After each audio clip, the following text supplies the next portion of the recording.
परमेश्वर की महिमा हो। हालेलुया। आज क्या दिन है? Palm Sunday. यस, सबको मेरी तरफ से पाम संडे मुबारक हो। हैप्पी पाम संडे सबको, जो लोग देख रहे हैं और जो लोग देखेंगे उन सबको भी हैप्पी पाम संडे। तो ये बड़ा अद्भुत दिन है। ये परमेश्वर की विजय के साथ साथ हमारी विजय का दिन है, क्योंकि वो हमारा पिता है। आमेन। वो हमारा पिता परमेश्वर है, और जो उसकी विजय है वो हमारी विजय है। उसने मेरे और आपके लिए ये विजय प्राप्त करी। 40 डेज का एक फास्टिंग रख के, बिल्कुल निराहार होकर के उसने आपको और मुझको उद्धार देने के लिए ये 40 उपवास रखे। आपको पता है, प्रभु ने बैप्टिज्म लिया यूहन्ना से, और उसके बाद पवित्र आत्मा उनको जंगल में लेकर के आया, और 40 दिन वहां पर लिखा है यीशु मसीह मेरे और आपके लिए। और क्यों मेरे और आपके लिए? क्यों कि मेरे और आपके उद्धार के लिए, मृत्यु को सहने के लिए सामर्थ्य उनको मिली। हालेलुया। बहुत बड़े बड़े जाकर के उन्होंने काम किए।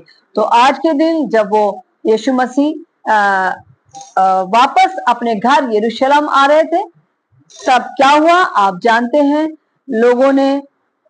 उन्होंने जब एक गधी का बच्चा मंगाया तो वो आया और उसके ऊपर वो बैठे। गधी का बच्चा यानी कि एक लादू। हालेलुया। एक बच्चा, कहते हैं लादू का बच्चा, वो बिल्कुल छोटा बच्चा, बिल्कुल निष्पाप बच्चा, और उसके ऊपर यीशु मसीह बैठे, है ना। और वो दिन था कि मेरे और आपके उद्धार की शुरुआत हो गई, है ना। क्योंकि वो दिन था कि वो उन्होंने विजय प्राप्त कर ली थी। विजय प्राप्त कर ली थी, मृत्यु पे उन्होंने विजय प्राप्त करी, पुनरुत्थान पे उन्होंने विजय प्राप्त करी, उपवास करके शैतान को हराने के लिए उन्होंने विजय प्राप्त करी। और आपको पता है कि आज के दिन जब वो आए हैं तो वो ऐसे ही नहीं कि वो गए 40 दिन उन्होंने उपवास रखे और कुछ भी नहीं खाया पिया जंगल में, कोई उन्हें खाना देने नहीं आया, कुछ भी ऐसा नहीं हुआ। लेकिन उसके बावजूद निराहार रह करके वो बड़ा बल पा करके वापस यरूशलेम आ रहे हैं। हालेलुया। हालेलुया।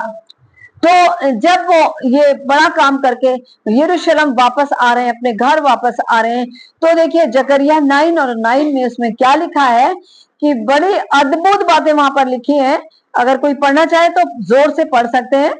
हे सिय्योन, बहुत ही मगन हो, हे यरूशलेम जय जयकार कर, क्योंकि तेरा राजा तेरे पास आएगा। वह धर्मी और उद्धार पाया हुआ है, वह दीन है और गधे पर, वरन गधी के बच्चे पर चढ़ा हुआ आएगा। मैं एफ्रेम के रथ। हालेलुया। हे सिय्योन बहुत ही मगन हो, हे यरूशलेम जय जयकार कर। सिय्योन यरूशलेम है, यरूशलेम सिय्योन है। हालेलुया। और यरूशलेम और सिय्योन उसकी कलीसिया है, उसके लोग हैं, जहां पर यीशु मसीह पैदा हुए थे उनके लोग हैं। वो हमारा रोटी का घर है, वो हमारी ब्लेसिंग्स का घर है यरूशलेम, और यरूशलेम ही सिय्योन है। तो वो कह रहे हैं, प्रभु कह रहे हैं जकरिया के द्वारा, अभी यीशु मसीह पैदा नहीं हुए थे, और यीशु मसीह, इसके बाद देखिए मलाकी की पुस्तक है जकरिया के बाद, और फिर मत्ती आ गया, यानी कि नया नियम आ गया। तो कुछ सालों पहले ही ये बातें हुई होंगी जब उन्होंने कहा, जकरिया ने, कि ये भविष्यवाणी की कि हे सिय्योन बहुत ही मगन हो, हे यरूशलेम जय जयकार कर। क्यों करेगा? क्योंकि तेरा राजा तेरे पास आएगा। हालेलुया। यरूशलेम का राजा, राजाओं का राजा, प्रभुओं का प्रभु यीशु मसीह नासरी के लिए भविष्यवाणी हो रही है। और जकरिया ये भविष्यवाणियां कर रहे हैं, भविष्यवक्ता है वो, और वो कह रहे हैं कि तेरा राजा तेरे पास आएगा, वो धर्मी और उद्धार पाया हुआ है। हालेलुया। वो धर्मी है, उसको उद्धार की जरूरत नहीं है, वो तुम्हारे उद्धार के लिए आ रहा है, उसको जरूरत नहीं है, वो तुम्हारे पास आएगा कि तुम उद्धार पाओ। और वो दीन है और गधे पर, वरन गधी के बच्चे पर चढ़ा हुआ आएगा। ये पहचान जकरिया कई 100 साल पहले बता रहा है कि तुम्हारा राजा जो आएगा, राजाओं का राजा जो आएगा, वो कैसा होगा। उसके लिए अभी से आनंद मनाओ, हम अब अंत के समय में हमारा राजाओं का राजा आने वाला है, हमें आनंद बनाना है। लोग कहते हैं कि पता नहीं हम तो जाएंगे स्वर्ग में या नहीं जाएंगे, उन्हें कुछ पता नहीं है, उन्हें कुछ अभी भरोसा नहीं, उनका विश्वास नहीं है। लेकिन उनको डरना चाहिए कि अगर उनका विश्वास नहीं है तो वो कहाँ जाएंगे, दूसरी जगह कितनी भयानक है। लेकिन आज का दिन जो है हमारा विश्वास का दिन है कि हम विश्वास करें कि उस समय जकरिया ने शायद 200-300 साल पहले ये भविष्यवाणी की होगी कि तुम्हारा हे सिय्योन मगन हो और हे यरूशलेम जय जयकार कर, क्योंकि तेरा राजा ऐसे ऐसे करके आएगा, गधी के बच्चे पर आएगा। वो दीन है, वो नम्र है, हालेलुया, और वो उद्धार पाया हुआ है, उसको उद्धार की आवश्यकता नहीं है। वो होगा तेरा राजा, वो संसारिक राजा नहीं बल्कि वो राजाओं का राजा, स्वर्ग और पृथ्वी का राजा होगा, जो कि दीन होगा, नम्र होगा। परमेश्वर ने सारी दुनिया को बनाया, वो घमंड नहीं करता, वो दीन है, वो नम्र है।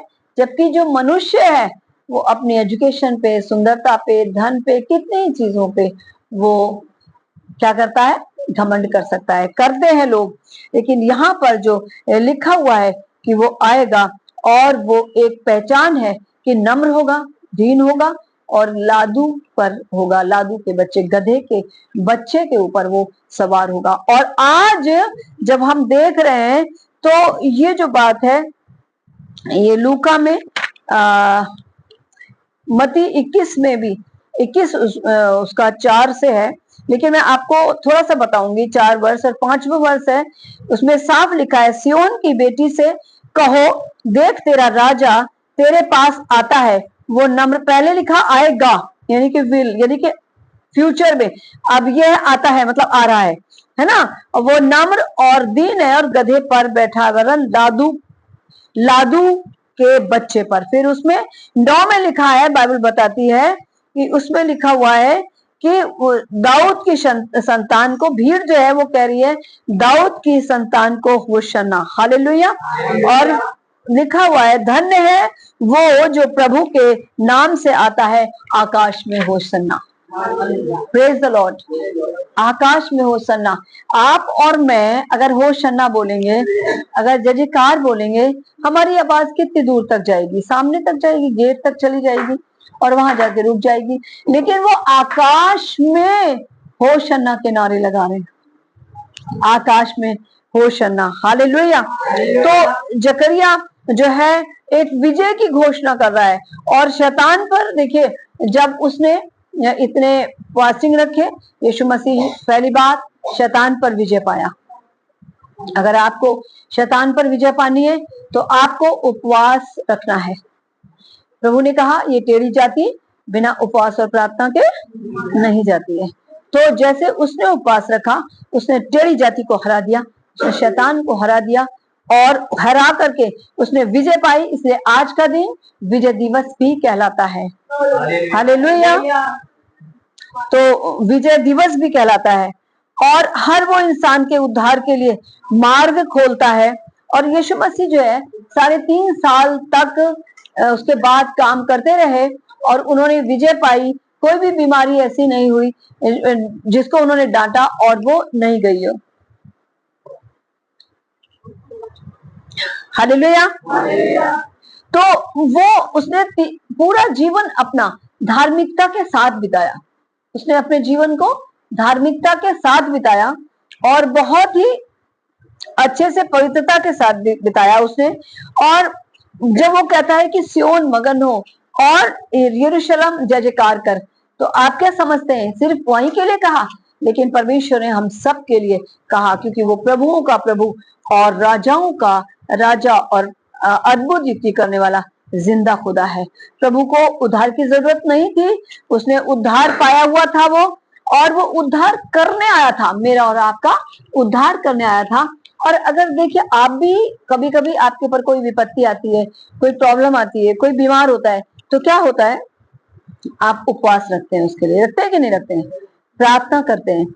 और ऐसे ही यीशु मसीह ने हमारे उद्धार के लिए 40 दिन वहां जाकर के उपवास किए और प्रार्थना किया, ताकि वो बल पाए जब वो मृत्यु सहे तो उसको वो विजयी हो। हालेलुया। हालेलुया। तो जब शैतान ने उसकी परीक्षा करी, कहा रोटी से कह दे ये, क्योंकि उसे लास्ट दिन था वो, और जब वो आ रहा था तब परीक्षा करी। शैतान भी बड़ा चालाक है, उसने कहा कि तुझे भूख लगे ना, रोटी से क्या पत्थर बन जाए। क्या कहा प्रभु ने? मनुष्य केवल रोटी से नहीं परंतु उस वचन से, परमेश्वर के वचन से मुख से निकलता है उससे जीवित रहता है। हालेलुया। ये सब कुछ देख, सब मेरा है, मैं तुझे दे दूंगा, क्या कर तू? दंडवत कर। प्रभु यीशु ने क्या कहा? पहला वचन, मुझे छोड़ किसी को दंडवत ना करना, पहली आज्ञा। हालेलुया। फिर तीसरी क्या कहा शैतान ने? नीचे नीचे गिरा दे, और लिखा है कि स्वर्गदूत तुझे हाथों हाथ उठा लेंगे। तो क्या यीशु मसीह ने एक भी बात मानी शैतान की? नहीं मानी ना। आप भी एक बात नहीं मानेंगे शैतान की आज से, नहीं मानेंगे ना। हालेलुया। प्रॉमिस कर रहे हैं, प्रभु के भवन में प्रॉमिस कर रहे हैं, आज के बाद कोई शैतान की बात नहीं माननी है, सब प्रभु की बातें माननी है। प्रभु से पूछना है, प्रभु हम क्या करें, प्रभु हम ये कैसे करें। वो आपका पापा है, आपका पिता है, आपका परमेश्वर है, वो आपको एक एक बात बताएगा, एक एक कदम वो आपको चलाएगा, और आपका सहारा बनेगा, आपका सहायक बनेगा। हालेलुया। हालेलुया। तो क्या आप, जैसे एक गधा था, वो गधा जो है वो बच्चा लादू का, वो बिल्कुल एकदम कैसा होता है वो, आपको पता है? बच्चा जो होता है, बच्चा गधा तो ऐसे देखिए, उसके ऊपर कुछ भी लाद दो आप, ऐसे खड़ा रहेगा सीधा चुपचाप, या चलता रहेगा चुपचाप, चलता रहेगा, ठीक है ना, ऐसे तो होता है। तो लेकिन जो गधे का बच्चा होता है वो कैसा होता है, मैंने भी सुना है, और ये वो है कि गधे का बच्चा जो है वो बहुत नटखट होता है। जैसे वो छोटे से बच्चे छोटे छोटे उछलते नहीं है जानवरों के, ऐसे उछलते हैं।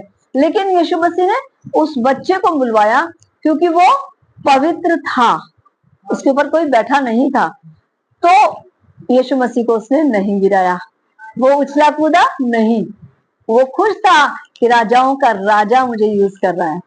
Praise the Lord. पूरी नम्रता और दीनता से चलता रहा और चलता रहा। तो इसलिए मुझे और आपको भी क्या करना है? उस गधे की तरह नम्र और दीन बनना है, ताकि हमको परमेश्वर हमसे खुश हो। क्योंकि परमेश्वर जो है वो सीधे लोगों को, गधा सीधा साधा होता है, और जब वो सीधा साधा होता है तो उसको यीशु ने पसंद किया। कोई और, वो शेर की सवारी कर सकता था, कहता शेर वहां से आ जाए, उससे कहो। शेर अगर कहता है, यीशु मसीह कहता शेर आने पाए, तो कहते कितने शेर आके चुपचाप खड़े हो जाते, वो तो परमेश्वर था। लेकिन शेर की सवारी नहीं करनी थी, वो शेर तो हाथ डालने वाला है, लेकिन गधा जो है वो बिल्कुल सीधा साधा है। और प्रभु सीधे साधे लोगों को पसंद करता है, चालाक लोगों को पसंद नहीं करता, वो उनको अपने लिए नहीं चुनता, लेकिन गधे को चुना क्योंकि वो बिल्कुल सीधा साधा शरीर था। हालेलुया। और वो बड़ा खुश है कि आज राजाओं का राजा, प्रभु का प्रभु मेरे ऊपर सवार होके जा रहा है, और कितने लोग जय जयकार के नारे लगा रहे हैं, है ना। और ये नम्रता और ये दीनता हमारे अंदर भी होनी चाहिए। और ये भविष्यवाणी जो है ये आगे पूरी होती है, जो कि जहां पर लिखा हुआ है लूका 19 उसका 38 में, धन्य है वो राजा जो प्रभु के नाम से आता है, स्वर्ग में शांति और आकाश मंडल में महिमा हो। आमेन। हालेलुया। वो कहता है कि धन्य है वो राजा जो प्रभु के नाम से आता है, परमेश्वर के नाम से आता है, और स्वर्ग में उसकी क्या हो? स्वर्ग में शांति, बहुत शांति हो, और आकाश मंडल में महिमा हो। यानी कि आकाश में भी महिमा हो रही है और पृथ्वी पर भी महिमा हो रही है। आज के दिन आपको पता है कि स्वर्ग में भी महिमा हो रही है ना। होशन्ना, होशन्ना के नारे लोगों ने लगाए। और जो जकरिया भविष्यवक्ता है, और वो उसकी जो है ये भविष्यवाणी यहाँ पर हम देखते हैं कि लूका और उसके 19 की 38 में जो है वो पूरी होती है। और जब यीशु मसीह आ रहे हैं, लोगों को दिखाई दे गए, यहाँ अब जो है प्रभु आगे, आप खुद सोचिए 40 दिन के बाद कोई पेरेंट्स आए घर में, या बच्चे चले गए हो तो माँ बाप कितने खुश होंगे, माँ बाप चले गए तो बच्चे कितने खुश होंगे।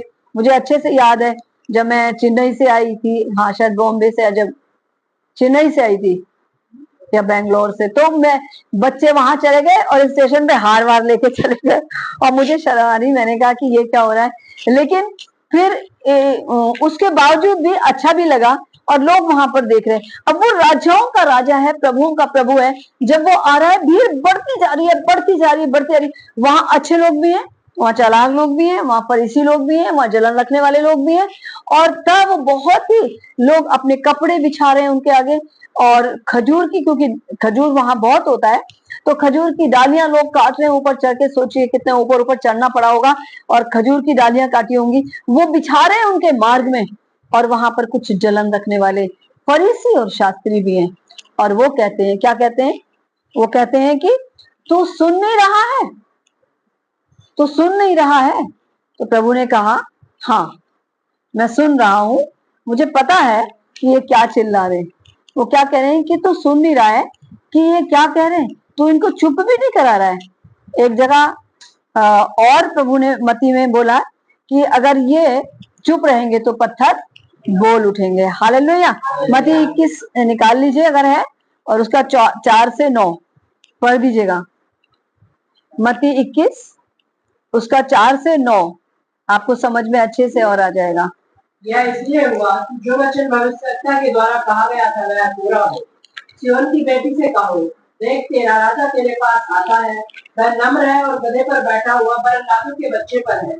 चेलों ने जाकर यीशु ने उनसे कहा था ऐसा ही किया, और गधी और बच्चे को जाकर उन पर अपने कपड़े डाले और वह उन पर बैठ गया। तब बहुत से लोगों ने अपने कपड़े मार्ग में बिछाए और अन्य लोगों ने पेड़ों से डालियां काट काट कर मार्ग में बिछाए। जो भीड़ आगे आगे जाती थी और पीछे पीछे चली आती थी, पुकार पुकार कर कहती थी, दाऊद के संतान को होसन्ना, धन्य है जो प्रभु के नाम से आता है, हे आकाश में होसन्ना। जब उसने यरूशलेम में प्रवेश किया तो सारे नगर में हलचल मच गई और लोग कहने लगे यह कौन है? हालेलुया। ये गलील के नजरत का यीशु है। Praise the Lord. हालेलुया।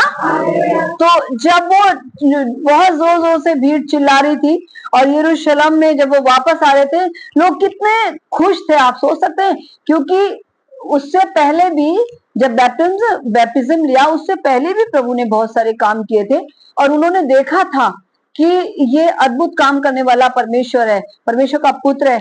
और तब उन्होंने एक दूसरे को जैसे कि पता चला और सबके सब लोग भाग रहे हैं। और तब वो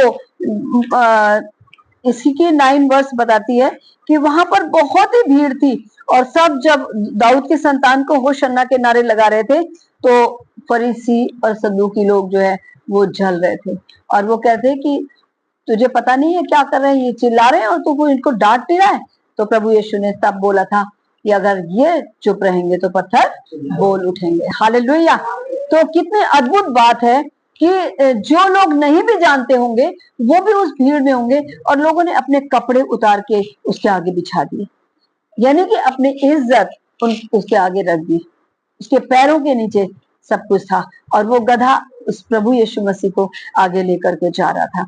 और लोग नारे लगा रहे थे कि दाऊद की संतान को होशन्ना, धन्य है वो जो प्रभु के नाम से आता है, आकाश में होशन्ना। जो मैंने अभी पहले भी बताया था। सिय्योन की बेटी कौन है?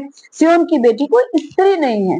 सिय्योन की बेटी सिय्योन की कलीसिया है, यानी कि यरूशलेम की कलीसिया है। और लोग पागलों की तरह यीशु मसीह के पीछे पीछे जय जयकार के नारे लगाते हुए जा रहे थे और महायाजक और शास्त्री लोग जो है वो बहुत ही चिड़े हुए थे, जलन में थे, लेकिन प्रभु अपना काम कर रहा था। Praise the Lord. हालेलुया। और तब देखिए जो है ये 16 वर्ष पढ़िए इसकी, 16 पढ़िए इसकी। और उससे कहने लगे, क्या तू नहीं सुनता कि ये क्या कहते हैं? यीशु ने उनसे कहा, हाँ, क्या तुमने यह कभी नहीं पढ़ा, बालकों और दूध पीते बच्चों के मुंह से तूने अपार स्तुति कराई। हालेलुया। तो अब यीशु मसीह इस बार यहाँ पर ये कहते हैं कि हाँ मैं सुन रहा हूँ, लेकिन तुमने नहीं सुना। लेकिन तुम क्या सुनते हो? तुम क्या है, तुम्हें क्या पता नहीं है ये कि बालकों से और दूध पियों से भी तूने उनके मुंह से भी स्तुति सिद्ध कराई। अगर आप भजन संहिता 8 देखेंगे, अभी नहीं देखना है, नील आर्मस्ट्रांग ने जो चांद पर जाकर के साम 8 पढ़ा था, तो उसमें वहां पर यह लिखा था कि तूने अपने, उसके 2 में, अपने बैरियों के कारण बच्चों और दूध पियों के द्वारा सामर्थ की नेव डाली, ताकि तू शत्रु और पलटा लेने वालों को रोक सके। हालेलुया। लोग तो उसी समय ही चाहते थे कि उसको मार दें, क्योंकि उसकी जय जयकार कर रहे हैं, और लोग दुनिया, मतलब क्योंकि उनकी कोई हैसियत नहीं थी, शास्त्रियों और फरीसियों की, उनके लिए कोई नहीं चिल्लाता था, क्योंकि उनके अंदर घमंड था, क्योंकि उनके अंदर नम्रता नहीं थी, क्योंकि उनके अंदर दीनता नहीं थी। लेकिन यीशु मसीह दीन और नम्र था, और वो सबको प्रेम करता था, और सबको चंगाइयां, छुटकारे और अनंत जीवन उसने दिया है। हालेलुया। तो वो दिन जो प्रभु ने जो ठहराया हुआ है उसकी महिमा का, वो उसके लिए महिमा हुई। ये पहली बार जो हुआ ऐसा कि वो विजयी होकर के, प्रभु शैतान पे विजयी होकर, और वहां गया, अपने प्रभु के भवन में गया, और वहां जब देखा प्रभु के भवन में एक जगह लिखी हुई है कि उसे अपने उसे परमेश्वर के भवन का की धुन खा जाएगी। हालेलुया। तो वो चीज थी कि वो राजाओं का राजा आज गधे पे बैठा है, और तब वो आया और अपने यरूशलेम में जब वो पहुंचा है, और उसने देखा कि उसका भवन जो है, परमेश्वर का भवन, वो तितर बितर हुआ है बिल्कुल वहां पर, क्योंकि लोग साल में एक बार आते थे और वहां बलिदान चढ़ाते थे। तो जो वैसे पहले तो यही होता था, पैसे नहीं थे, ये नहीं था, और गिफ्ट्स नहीं होते थे, तो पशुओं का बलिदान चढ़ाते थे। तो वो वहां के लोग जो थे, वो बाहर वहां की तरफ पशु वशु बांध देते थे, और जो पशु वो अपने लेकर के आते थे वो नहीं चढ़ाने देते थे, बल्कि अपने पशु महंगे करके बेचते थे उनको, और ताकि वो उनको कुछ इनकम हो। और प्रभु ने सब कुछ वहां से, परिंदों को आजाद कर दिया, पशुओं को हटा दिया, और कोड़ा बनाया और उनको मारा, उनके पैसे सब फेंक दिए, यानी कि परमेश्वर के भवन की धुन उसे खा गई। हालेलुया। और ये एक पाम संडे था, जबकि उसने भवन को साफ किया, और उसके बाद वो उसने बिल्कुल शुद्ध किया और सबको निकाल दिया, और उसके बाद वो खामोश होकर के जहां उसको जाना था वो चला गया, ताकि वो प्रार्थना और आराधना कर सके। हालेलुया। तो यरूशलेम पहुंच करके प्रभु ने उस भवन को साफ किया, जिसमें कि 12 साल की उम्र में यीशु मसीह प्रचार कर रहे थे। आज हमें भी ऐसा ही करना चाहिए। अपने बच्चों को, जो छोटी छोटी उम्र के होते हैं, उन्हें बचपन से सिखाना चाहिए, ताकि वो एंड समय तक प्रभु के सुसमाचार को सुना सकें। यीशु मसीह 12 साल के थे, और मरियम और यूसुफ काफी आगे निकल गए थे, और वो 2 दिन के पड़ाव में चले गए थे, और वापस ढूंढने यीशु मसीह को आए, और कहा, ये तूने हमसे क्या किया, हम तुझे ढूंढते हैं, कुड़कुड़ाते हुए ढूंढते हैं। उसने कहा, तुम्हें पता नहीं है मुझे अपने परमेश्वर, अपने पिता के घर में होना जरूरी है। हालेलुया। हालेलुया। तो उसके बाद जब उन्होंने सब ठीक किया, और देखिए लिखा है कि इसमें लिखा हुआ है कि तुमने प्रार्थना के घर को क्या कर रखा है, डाकुओं की खो बना रखा है। और इसलिए यीशु मसीह ने 3.5 वर्ष तक उसके बाद परमेश्वर की सेवा करी। आपको, मुझको भी चाहिए कि हम विजयी हों, उपवास रखें, और शैतान को मतलब उपवास रखें, और वचन पढ़ें, वचन का कोड़ा हो, और शैतान को हम जवाब दे सकें, ताकि, और जवाब दे करके उसको हरा सकें। और वचन पढ़ेंगे नहीं तो ऐसा कैसे होगा। वचन पढ़ें, उपवास रखें, और परमेश्वर के वचन को फैलाएं। आमेन। God bless you. प्रभु आप सबको आशीष दे। हैप्पी पाम संडे अगेन, और सब आनंदित रहें। और परमेश्वर की तैयारी का समय है। अब यीशु मसीह पैदा होकर के बच्चे के रूप में आने वाला नहीं है। अब यीशु मसीह मर के जी उठने वाले नहीं है। अब यीशु मसीह बादलों पर आएंगे, जैसे बिजली यहाँ से वहां कड़कती है, और आकर के संसार का न्याय करेंगे। हालेलुया। और अपने लोगों को, जो उन पर विश्वास करते हैं, उनको लेके स्वर्ग जाएंगे। तो इसलिए अपने कामों को ऐसे रखिए जैसे यीशु मसीह नम्र और दीन रहे पूरा जीवन, ऐसे अपने जीवन में भी आप और मैं, हमें चाहिए कि हम नम्रता से सब कामों को करें। आमेन। हालेलुया। God bless you.